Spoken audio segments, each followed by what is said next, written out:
اب ہم حدیث نمبر 24 کی ڈیٹیل کرتے ہیں۔ تو اس میں ہم نے پڑھا، چونکہ باب ہمارا چل رہا ہے مزی وغیرہ کا بیان، اور ہم ان بابوں میں ان حدیثوں میں یہ پڑھ رہے ہیں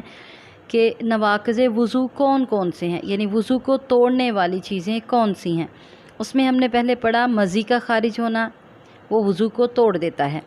اب یہاں بات چل رہی ہے کہ اللہ کے نبی صلی اللہ علیہ وسلم کے پاس ایک ایسے آدمی کا ذکر کیا گیا جو یہ محسوس کرتا ہے،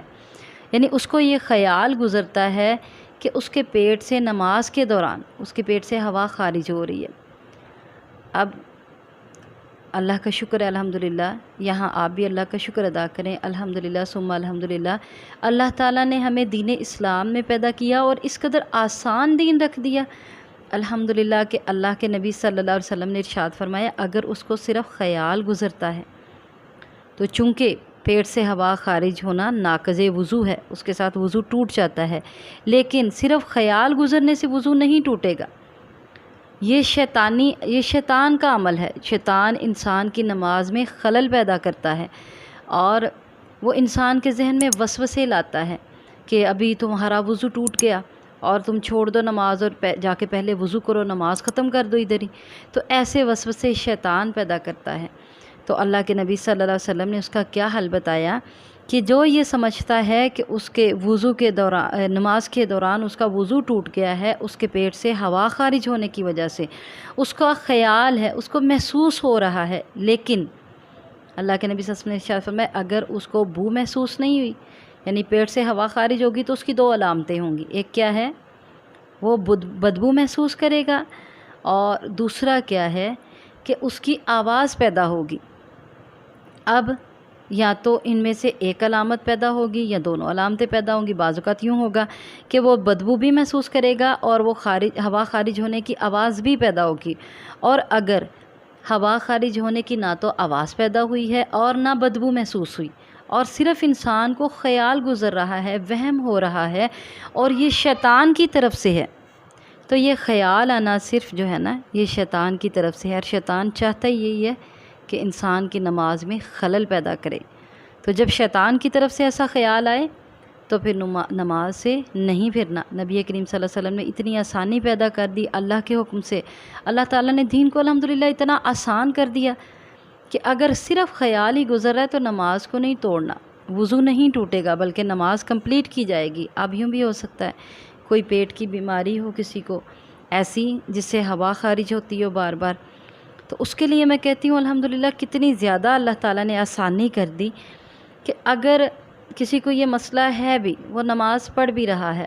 نماز پڑھنے کے دوران اس کو خیال بار بار گزر رہا ہے کہ جس طرح عام روٹین میں اس کے پیٹ سے بار بار ہوا خارج ہوتی ہے تو ابھی بھی شاید ہوا خارج ہوگی، لیکن نبی کریم صلی اللہ علیہ وسلم نے ارشاد فرمایا اگر یہ خیال ہی پیدا ہو رہا ہے تو نماز کو نہیں توڑنا یہاں تک کہ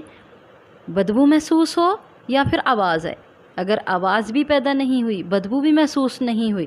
تو پھر کیا ہے؟ نماز کو کمپلیٹ کرنا ہے، نماز پڑھتے رہنا ہے۔ اور یہ کیا ہوگا؟ یہ خیال پیدا ہونا کیا ہوگا؟ یہ شیطان کی طرف سے ہوگا، وسوسے اور وہم یہ شیطان کی طرف سے ہوگا، اور شیطان تو چاہتا ہے کہ مسلمان جو نماز پڑھنے کھڑا ہے اس کی نماز کو خراب کرے۔ اب یہاں سے یہ مسئلہ بھی سمجھ آتا ہے کہ اگر شک جو ہے نا، شک کی بنیاد پہ نہ تو وضو ٹوٹتا ہے اور نہ ہی نماز باطل ہوتی ہے، تو یہ شک میں معاملہ ہے۔ اس میں ڈاؤٹ ہے کہ یا تو ہوا خارج ہوئی ہے لیکن نہ تو اس کی بدبو محسوس ہوئی ہے اور نہ ہی اس کی آواز آئی ہے، تو یہ ڈاؤٹ فل جو معاملہ ہے اس کی وجہ سے نہ وضو ٹوٹے گا اور نہ ہی نماز باطل ہوگی۔ اور دوسرا اس سے یہ مسئلہ بھی سمجھ آتا ہے کہ بلا وجہ نماز کو توڑنا شرعاً ممنوع ہے۔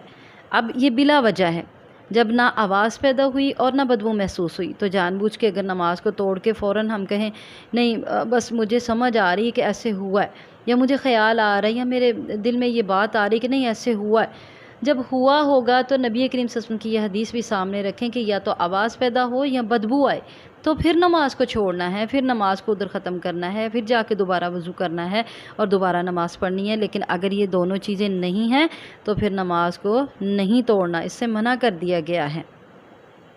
اچھا، ایک اور مسئلہ یہ سمجھ میں آتا ہے کہ جب دبر سے ہوا خارج ہوگی تو پھر اس سے وضو ٹوٹ جائے گا، اور چاہے وہ دونوں علامتیں دونوں میں سے ایک علامت کے طریقے سے خارج ہو یا پھر دونوں سے، یعنی یا تو صرف آواز پیدا ہو یا بدبو بھی آئے یا دونوں ہوں، کوئی بھی صورت ہو، اگر دبر سے ہوا خارج ہو گئی تو پھر وضو ٹوٹ جائے گا۔ اللہ سمجھنے کی توفیق عطا فرمائے۔ اللہ تعالیٰ سے دعا ہے کہ اللہ تعالیٰ آپ سب کو صحت تندرستی والی، ایمان والی اور اسلام والی لمبی زندگی عطا فرمائے، اور ہم سب کو قرآن اور حدیث کو پڑھ کر اس پر عمل کرنے کی توفیق عطا فرمائے۔ تو الحمدللہ ثم الحمدللہ، آج ہم پڑھنے جا رہے ہیں حدیث نمبر 24، کتاب ہے عمدۃ الاحکام، باب مزی وغیرہ کا بیان، اور حدیث نمبر 24 ہے اور لیسن نمبر بھی 24 ہے۔ نحمدہ ونصلی علی رسولہ الکریم، اما بعد، عن عباد بن تمیم رضی اللہ تعالی عنہ سے روایت ہے، عن عبداللہ بن زید بن عاصم المازنی، وہ روایت کرتے ہیں عبداللہ بن زید بن عاصم مازنی رضی اللہ تعالی عنہ سے، قال، وہ کہتے ہیں، اب دو الفاظ ہیں، ایک ہے شکا اور ایک ہے شکیہ، دونوں میں سے آپ جو بھی پڑھ لیں۔ شکیہ شکایت کی گئی، شکا شکایت کی۔ الی النبی صلی اللہ علیہ وسلم الرجل، نبی صلی اللہ علیہ وسلم کی طرف ایک آدمی کے بارے میں، یخیل الیہ، اس آدمی کا کیا معاملہ تھا؟ یخیل الیہ، خیال گزرتا تھا اس کی طرف یا خیال آتا تھا اس کو، انہو، یہ کہ وہ، یجدو پاتا ہے، یجد الشیء، کوئی چیز، فی الصلاۃ، نماز میں، یعنی نماز کے دوران وہ کچھ محسوس کرتا ہے، پاتا ہے۔ فقال، پس آپ صلی اللہ علیہ وسلم نے ارشاد فرمایا، لا ینصرف، نہ وہ پھرے، نہ وہ نماز سے پھرے، حتیٰ، یہاں تک کہ، یسمع، وہ سنے، صوتاً، آواز، او یجد، یا وہ پائے، ریحن، بو، یہاں تک کہ وہ کوئی آواز سنے، وہ آواز سنے یا پھر پائے ریحن، بو۔ متفق علیہ، یعنی بخاری اور مسلم کی یہ روایت ہے۔ عباد بن تمیم نے عبداللہ بن زید عاصمی رضی اللہ تعالیٰ عنہ سے روایت کی ہے، کہتے ہیں کہ وہ کہتے ہیں، نبی کریم صلی اللہ علیہ وسلم کی خدمت میں ایک آدمی کے بارے میں شکایت کی گئی کہ اس کو خیال آتا ہے کہ وہ نماز کے دوران کچھ محسوس کرتا ہے، تو آپ صلی اللہ علیہ وسلم نے ارشاد فرمایا، تم میں سے کوئی ایک نہ پھرے یہاں تک کہ وہ آواز سنے یا پھر بو محسوس کرے۔